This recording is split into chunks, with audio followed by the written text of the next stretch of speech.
أأمر، واخد بال حضرتك معايا في السؤال بس، ممكن أأمر وفجأة الاقي الامر بتاعي انتقد من بعض الناس او ما وافقوش، بعضهم وافق بعضهم لا، انا افاجئ. طب الحال مع ربنا ايه؟ لا يمكن بقى دي، ما هي دي. طب امره ليه؟ بقيت كلام كريم.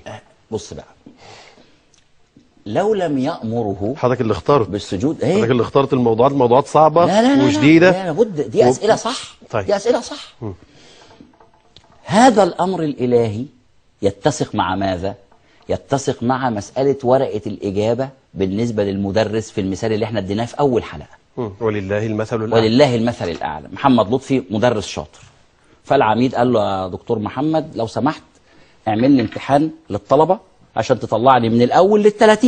محمد قال له لا لا لا، أنا هرتبهم لك. أنا عارفهم، أنا هرتبهم لك. فراح جاي مرتبهم، فجي الواد نمرة 30 بالذات قال له ده أنا كنت ممكن أطلع الأول.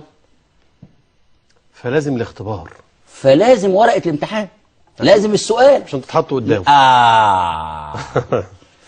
لو اول ما بتاع ال30 ده بالذات، يعني شوف انا مش هقول لك الثاني اللي قال لك انا ممكن ابقى، ده ال30 هتقول له ايه؟ ورقتك اهي، سؤالك اهو، رفضك اهو، وضحت، امتحانك اهو، ابتلاءك اهو. ودي مسألة ايه؟ وإن عليهم لحافظين كراما كاتبين يعلمون ما تفعلون. كاتبين اللي هو سيدنا، والا ربنا تبارك وتعالى من غير كتابه. عارفهم ولا لا؟ سيدنا رقيب وسيدنا عتيد. فكاتبين، ما فيش سيدنا رقيب وسيدنا عتيد، يمكن حد مش متابعنا من الاول. يعني كاتبين ليه؟ اقرا كتابك كفى بنفسك اليوم. خد بالك من كاف الخطاب هنا. أيوه. اقرا ايه؟ كتابك، مش الكتاب اللي احنا كاتبينه عليك كمان. أيوه. كتابك كفى بنفسك اليوم عليك حسيبا. جميل. فهي دي ده الرد على كريم. جميل. لماذا امره الله؟ هو ربنا عارف انه هيعصي، صح؟ يوم يقول لك ايه؟ يعني انت تلاقي مثلا ابليس ده في النار اول واحد، ليه؟ لانه كفر بيا. طب فين الدليل؟